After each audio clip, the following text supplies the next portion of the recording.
बस सिर्फ याद रखना है इसका 1/2 एंड प्रोडक्ट ऑफ डायगोनल्स। अगर डायगोनल एक का d1 है d2 है तो दोनों डायगोनल को मल्टीप्लाई करेंगे और 1/2 से मल्टीप्लाई कर देंगे तो डायगोनल उसका एरिया निकल जाएगा इसका रोम्बस का।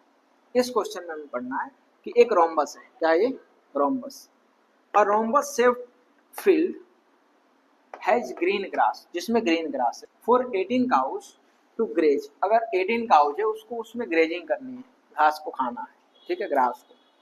If each side of the rhombus is 30 metre, rhombus के एक साइड क्या है 30 मीटर, ईच साइड यानी रोम्बस के साइड क्या होते हैं इक्वल, तो एक साइड क्या है 30 सेंटीमीटर, सारे साइड क्या हो जाएगा 30 centimetre, and its longer diagonal is 48 metre, और उसका जो डायगोनल है, जो सबसे बड़ा डायगोनल है वो क्या है 48 मीटर, ठीक है। दो हमें चीजें दे रखा है, एक साइड और एक डायगोनल। कह रहा है how much area of grass filled with each cow be grazing, तो उस ग्रास के कितने एरिया को एक काउ जो है उसको क्या करेगी ग्रेजिंग करेगी, ठीक है। तो सबसे पहले हमें उसकी एरिया निकालनी पड़ेगी, किसकी, रोम्बस की। रोम्बस क्या होता है, ऐसे होता है रोम्बस,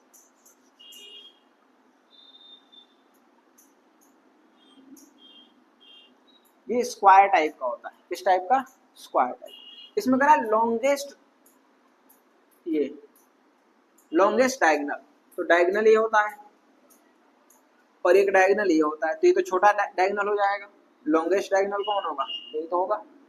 साइड इसका कितना है 30 सेंटीमीटर, तो ये भी साइड कितना हो जाएगा, क्योंकि रोम्बस के साइड क्या होते हैं आपस में इक्वल है, स्क्वायर की तरह रोम्बस के साइड भी क्या होते हैं equal.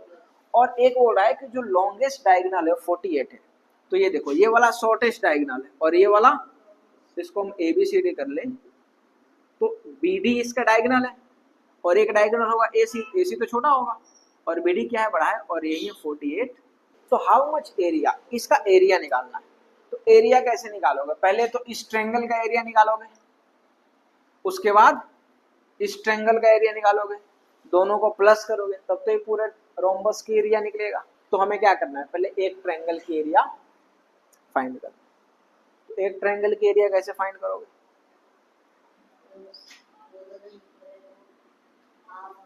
Area of triangle ABCD, BCD क्या हो गया, under root S minus A, S minus B और S माइनस, S की वैल्यू कितनी होगी, सबको प्लस करने के बाद 2 से डिवाइड करते हैं, वही तो होता है S। S क्या होगा 48 प्लस 30 प्लस 30/2 क्या होगा 68 आ जाएगा अपॉन 2, डिवाइड करो तो 5 हो जाएगा और 4 हो जाएगा। 54 किसकी वैल्यू हो गई, S 54 और इंटू 54 माइनस A हमारा ले लेते हैं क्या है 48 है, कोई भी ले सकते हैं, तीनों को एक एक बार करना है 30 और फिर 54 माइनस 30, 54 इंटू, इसको माइनस करो 14 माइनस 8 6 इंटू 4 माइनस 0, ये हो जाएगा कितना 24, हाँ 24, और ये भी कितना हो गया 24, तो ये भी सेम ही है। अब आ जाओ, ये 54 है, ठीक है, तो हम इसका क्या फाइंड करेंगे, फैक्टर, इसका भी फैक्टर, इसका भी फैक्टर, इसका भी फैक्टर, सबका फैक्टर फाइंड करने के बाद इसकी क्या आएगी एरिया। अब यहाँ तक लिखो, इसकी फैक्टर फाइंड करो और मुझे बताओ कि कितना आ रहा है, ठीक है। 9 6 क्या होता है, 9 6 54 होता है, इंटू, क्यों हमने 6 लाया, क्योंकि एक और 6 है हमारे पास, तो 6 का स्क्वायर हो जाएगा। दूसरा 24 को क्या लिख सकते हैं, 24 दो बार है, तो इसको हम करना है कुछ नहीं, 24 और 24 ही रहने दो, ठीक है। अब देखो ये अंडर रूट में रहेगा, ये 9 क्या होता है 3 का स्क्वायर, लिख सकते हैं 9 को, 6 और 6 है तो 24 है तो सब स्क्वायर में आ रहा है, कहाँ को ये लगा रहा है इसमें बताओ, सब बाहर हो जाएगा, 3v 6v और 24v। ये तीनों को मल्टीप्लाई करोगे तो कितना आएगा? अभी हमने किया था, कितना आया था? 432। अभी आंसर नहीं आएगा, अभी हमारा कितना आया? इसका एरिया आ गया। हमें तो इसकी भी एरिया निकालनी है, दोनों की। तो देखो, जब भी रोम्बस होता है ना, तो रोम्बस का जो डायगोनल होता है ना, बिल्कुल इक्वल टू पार्ट में डिवाइड करता है, इक्वली इक्वल टू पार्ट में।